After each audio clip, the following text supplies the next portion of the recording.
पहन लेनी साड़ी केसिया बिझार लेनी फिर लेनी साड़ी लाली लगाई लेनी रूपवा सवारी लाली लगाई लेनी रूपवा सवारी एगो होताट पिछवा से चूक राजा जी एगो होताट पिछवा से चूक राजा जी एगो होताट पिछवा से चूक राजा जी तो लगाई दी रमा क्या अंकल तो लगाई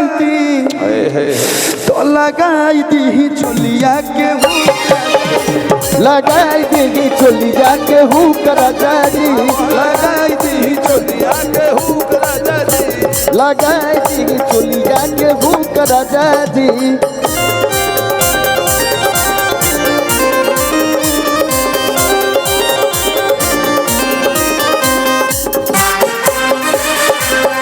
बहुत सारा प्यार मन से स्वागत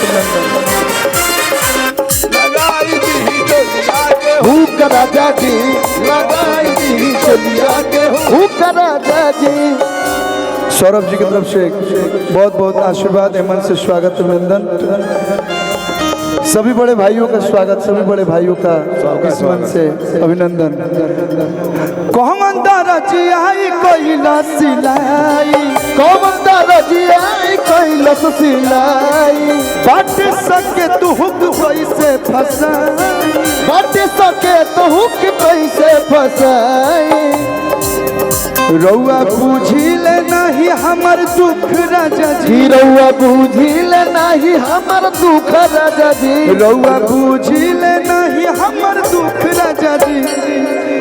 लगा दी हमारा ये मंच पर सही बात है कि म्यूजिक हमारा नहीं सुनाते लेकिन ये आप लोग के साथ मैं बचपन से गा रहा हूँ तो आपकी उंगलियों पे मैं आपके इशारे से मैं गा दोस्त नहीं गा करूँ कि रउआ पूछिले नहीं हमर दुख राजा जी तो लगाई दी चोलिया के हुक राजा जी लगाई दी चोलिया के हुक राजा जी लगाई दी चोलिया के हुक राजा जी लगाई दी चोलिया के हुक राजा जी लगाई दी चोलिया के हुक राजा जी लगाई दी चोलिया के हुक राजा जी राजा जी